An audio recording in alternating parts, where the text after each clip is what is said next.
लल्लू अपनी माँ कुसुम और पत्नी कुमकुम के साथ रहा करता था। लल्लू हलवाई था और उसकी छोटी सी मिठाई की दुकान थी। लल्लू इतना सीधा था कि कोई भी उसे कुछ कह दे तो वो उनकी बातों पर विश्वास कर लिया करता। एक रोज लल्लू अपनी दुकान पर बैठा होता है। तभी उसकी पड़ोसन कोमल का आना होता है। अरे लल्लू भाई, कैसे हैं आप? मैं तो बस यहाँ से गुजर रही थी तो मुझे आपके हाथों के बने लड्डू की खुशबू आने लगी, तो मैंने सोचा थोड़ी तारीफ तो बनती है लल्लू भाई साहब की। अरे भाभी आप भी। ये तो मेरे बाप दादा की विरासत में मिला उपहार है मेरे लिए। वैसे इसमें क्या क्या डाला है? लड्डू तो बड़े शानदार हैं। अरे ये लीजिए, खाकर बताइए कि कैसी बनी है। ये कहकर जैसे ही लड्डू की प्लेट लल्लू कोमल की तरफ बढ़ाता है, कोमल भी उन लड्डुओं में से एक या दो लड्डू नहीं बल्कि उसके हाथ से 5-6 लड्डू जितने भी उसके हाथों में आते हैं वो सारे उठा लेती है। ये एक मैं खा लूंगी और वो जो बच्चे खेल रहे हैं ना, उन्हें भी दे दूंगी, वो खुश हो जाएंगे। अरे जरूर जरूर, भाभी बच्चे तो भगवान का रूप होते हैं।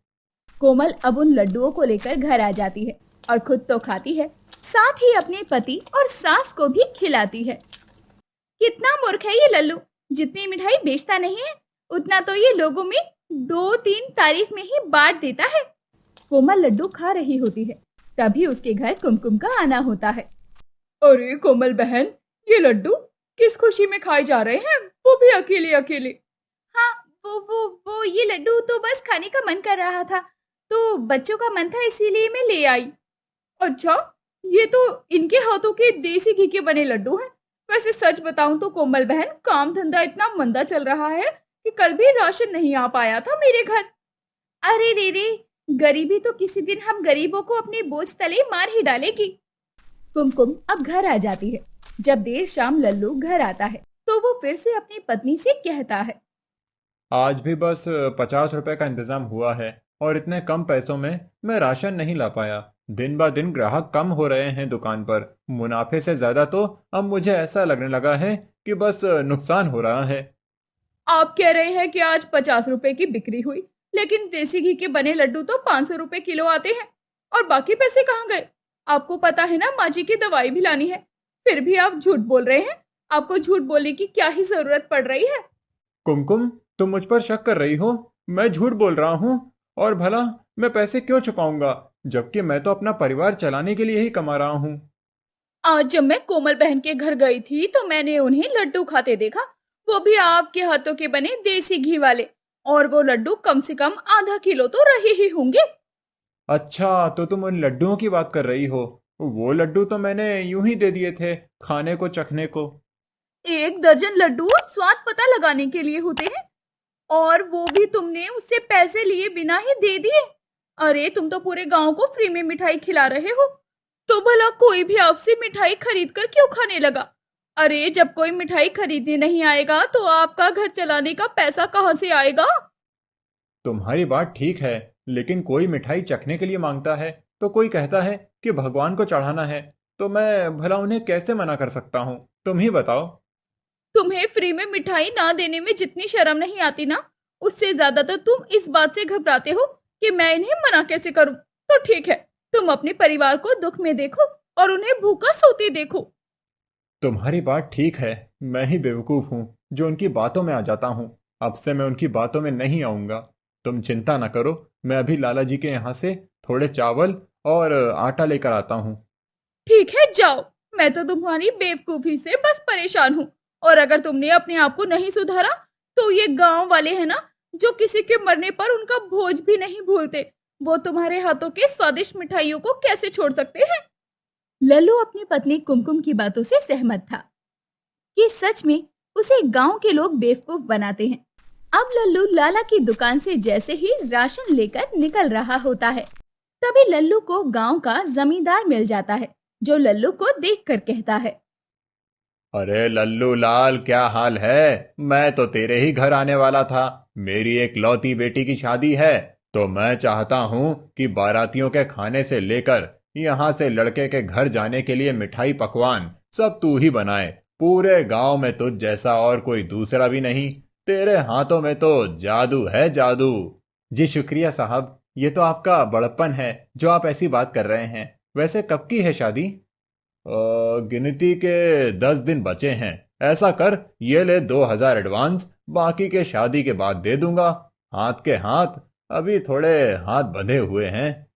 जी साहब, आप जो करें, जैसा करें, मैं कल ही आपको सामान की लिस्ट लिखवा दूंगा। बाकी 1-2 दिन के बाद से ही काम शुरू करवाता हूं, मैं अपने नौकरों के साथ मिलकर। ये ठीक रहेगा।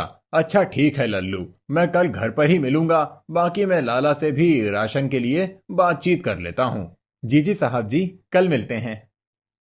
लल्लू को जमींदार 2,000 रुपए दे देता है और उन पैसों को देखकर लल्लू बहुत खुश हो जाता है, क्योंकि लल्लू को अपने घर का राशन भी तो लाना था और सबसे जरूरी उसकी माँ की दवाई थी।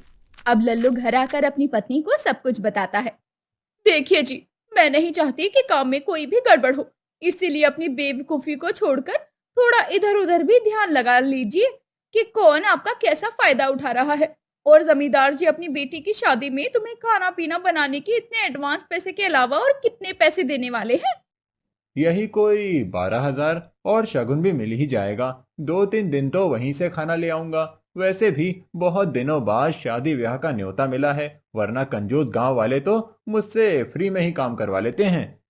क्योंकि आप हैं ही इतने मूर्ख कि आपको कोई भी पागल बना देता है, वो भी बड़ी आसानी से।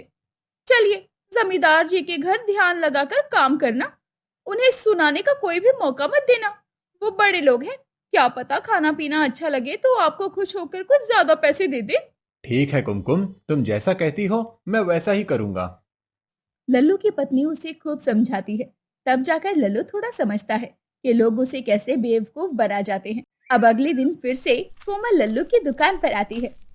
अरे चुप हो जा, ये क्या तेरे बाप ने यहाँ पर पैसे जमा करवा के रखे हैं जो तुझे जब चाहे मैं रसगुल्ला गुलाब जामुन रसमलाई खिलाती रहूं?